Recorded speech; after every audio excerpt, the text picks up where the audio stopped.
So hey guys, welcome back to another trick tutorial video.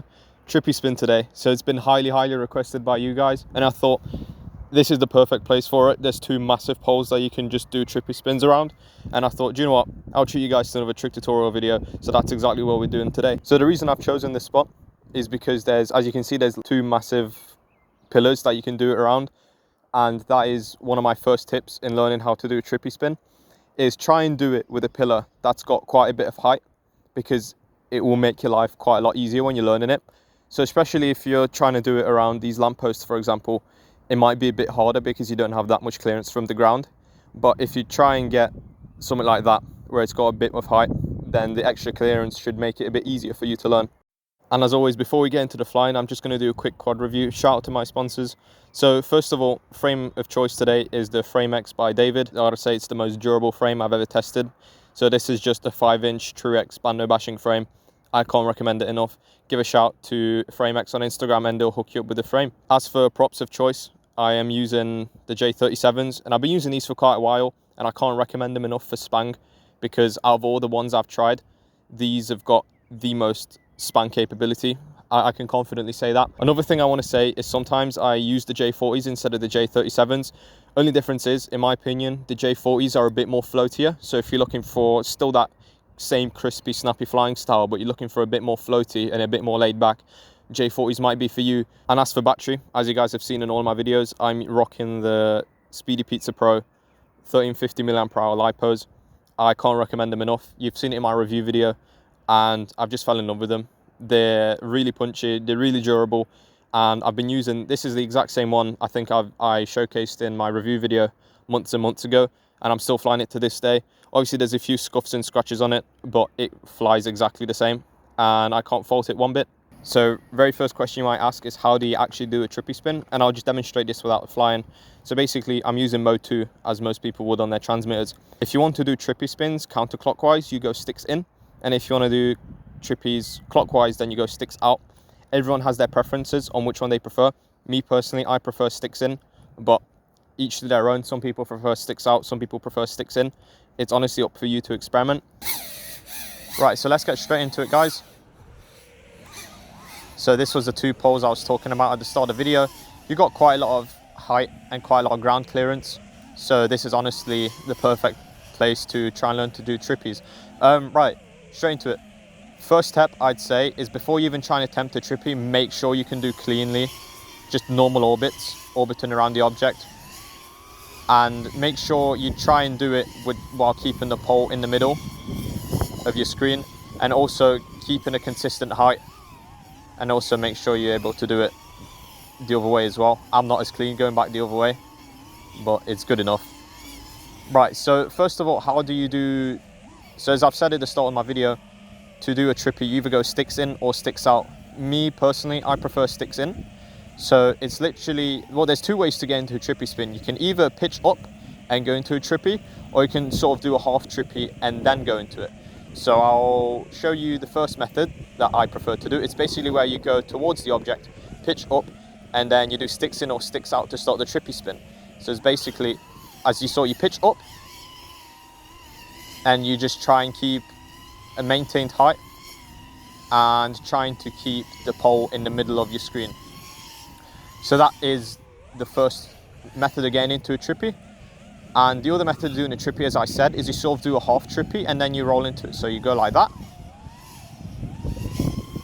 That's how some people prefer to do trippies as well, which I sort of get, because as you're already doing the half trippy, you've sort of, so as you're already doing something like this, you're already getting into like the position to do a trippy spin. So for some people this might be easier, but it also works where I was saying, where you just go to the object, pitch up, and then you do sticks in.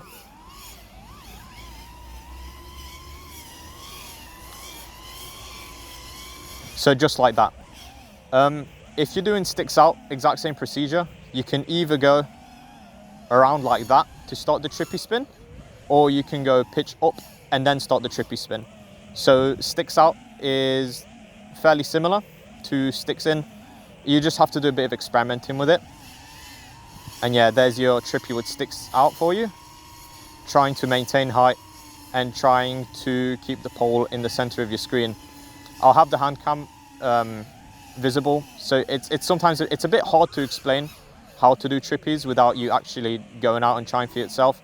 It's honestly just a bit of repetition and then just figuring out how it works, because at the end of the day, you just got to learn the muscle memory for it.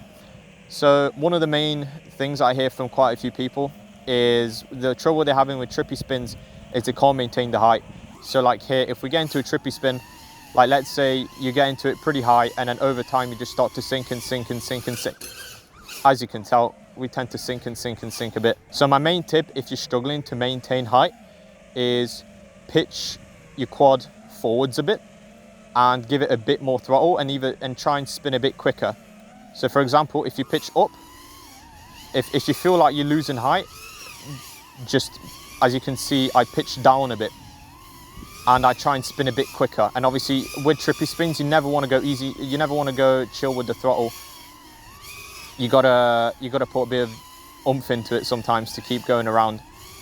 So that's my main tip if you feel like you're losing height. So another thing people have told me that they tend to struggle with sometimes is they can't keep the object in the center of the frame, as in like the pole or wherever they might be tripping around. So I'll give you an example of that. So basically, if you're doing a normal trippy like this, obviously you're trying to keep the object in the center of your frame, and at some point you might start to drift away like that. And my best tip is to practice, just go back to orbits, and you don't have to do it quick, but just as you go around, try and keep the object in the center of the frame as much as possible, and take a mental note of the sticks movements you're doing while you're going around. And the same concept applies with a trippy spin, because when you're going around in a trippy spin, if you look at my stick cam, I'm not moving the sticks that much. So it's very, very small and very, very minute adjustments. And also, if you feel like you tend to be drifting away, it might help if you just spin a bit quicker. Or if you feel like you're rotating away, you might just need to give it a bit more roll. So by that, I mean, if you feel yourself drifting away, just give it a bit more roll in the direction you're going, and then it should lock you back in. And also in trippy spins, it'll come with a bit of practice, but you need to find that fine balance between doing your yaw and doing your roll, because both of them have to be in relative balance when you're trying to do a clean trippy spin with the object in view and doing it at the same height. And another thing I wanted to talk about when it comes to trippy spins is quite a few people have said, oh, I can do trippy spins, but I find it quite difficult to transfer from going to clockwise to anti-clockwise or anti-clockwise to clockwise. So basically changing directions. And for me, that was probably one of the hardest things when I was trying to learn trippies, is transferring from going one way to the other. So my best tip for that is, first of all, make sure you can do trippy spins both way consistently, because at the end of the day, when you're transferring from one to the other, you need to make sure you're confident going both ways in a trippy spin. So as you can see, I can confidently go around with a trippy spin going one way, and then that was counterclockwise. And then if we go clockwise, it's the same thing again, where you're feeling confident going around the object. So if you feel like you're not where you want to be with the transfers, I say take a step back and spend a bit more time making sure that you can do trippy spins in both directions. So once you've mastered doing trippy spins both ways, then I say you're ready to do trippy transfers. So first of all, start out in your normal trippy spin. And I say my best tip for transferring trippy spins is swing out a bit more than you normally would, and make sure you move the sticks quickly but fluently at the same time to get a nice and smooth transition. I'll quickly give a demonstration now. So I'm going to swing out a bit more and then quickly move the other way.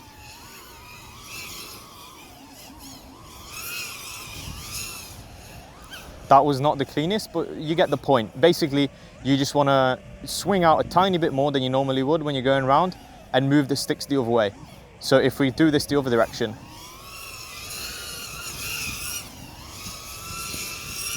see, we're going clockwise, and then we're going to snap back and go counterclockwise.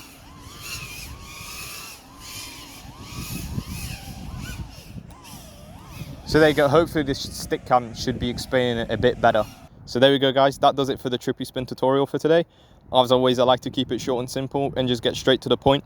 So from today's video, the main takeaways are, before you try and do trippy spins, make sure you can do orbits going both ways while keeping your pole in the middle of the screen. and keeping a consistent height, because trust me, that will help a lot when you're trying to learn trippies, because the stick movements are fairly similar to doing orbits. Another thing is making sure that you're using the right balance of yaw and spin, because if you're not using the right balance of roll, for example, that's what happens when you sort of gravitate away from the object you're trying to trippy around. And if you're losing height, then that's usually got a bit more to do with your yaw not being on point, or you're not using enough throttle, or not spinning around fast enough. And another thing is, when you're trying to do trippy transfers, make sure you've got trippies locked in both ways.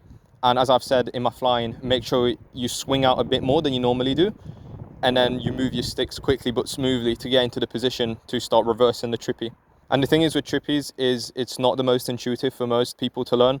So again, if you're sort of struggling with it, just keep at it. It's honestly just practice. You just got to keep practicing, and then the more and more you practice, the better you'll get. And as always, if you guys are struggling with any of these tricks, feel free to reach out to me in the YouTube comments or Instagram DMs, and I'd be more than happy to help and give advice on how to improve at your trippy spins. So yeah guys, that's all I wanted to say in today's video, and I'll see you guys in the next tutorial.